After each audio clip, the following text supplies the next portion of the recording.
காசால நடக்கிற போருக்கு மோடி தான் காரணம் அப்படின்னு சொல்லிட்டு நடிகர் பிரகாஷ்ராஜ் அவர்கள் சொல்லியிருக்கிறாருங்க.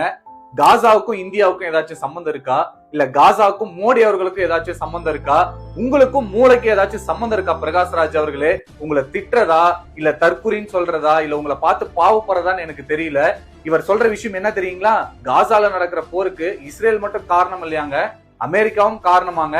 மோடி அவர்கள் அமைதியா இருக்கிறதும் காரணம் அப்படின்னு சொல்லி இருக்கிறாரு. இதெல்லாம் உண்மையாவே மக்களுக்காக குரல் கொடுக்கணும் அப்படின்னு நீங்க நினைச்சிருந்தீங்க அப்படின்னா, சென்னையில தூய்மை பணியாளர்கள் அத்தனை நாள் மழையில சாப்பிடாம போராட்டம் நடத்திட்டு இருந்தாங்களே, அன்னைக்கு எங்க சார் போனீங்க? அவங்களெல்லாம் அரெஸ்ட் பண்ணாங்களே, அன்னைக்கு எங்க போனீங்க? இப்போ வந்து மோடியை பத்தி பேசினா 4 தற்கொலைகள் கை தட்டுவாங்க, முட்டாள்கள் கை தட்டுவாங்க, முட்டாள்கள் 4 பேர் சோசியல் மீடியால பாப்பாங்க, வியூஸ் போகும் அப்படின்றதுக்காக பேச வந்திருக்கீங்களா? கள்ளக்குறிச்சியில கள்ளசாராயம் குடிச்சு அத்தனை பேர் செத்தாங்களே, அன்னைக்கு எங்க சார் போனீங்க? லாக்அப்ல வச்சு அஜித்குமாரை கொலை பண்ணாங்களே, அன்னைக்கு எங்க போனீங்க?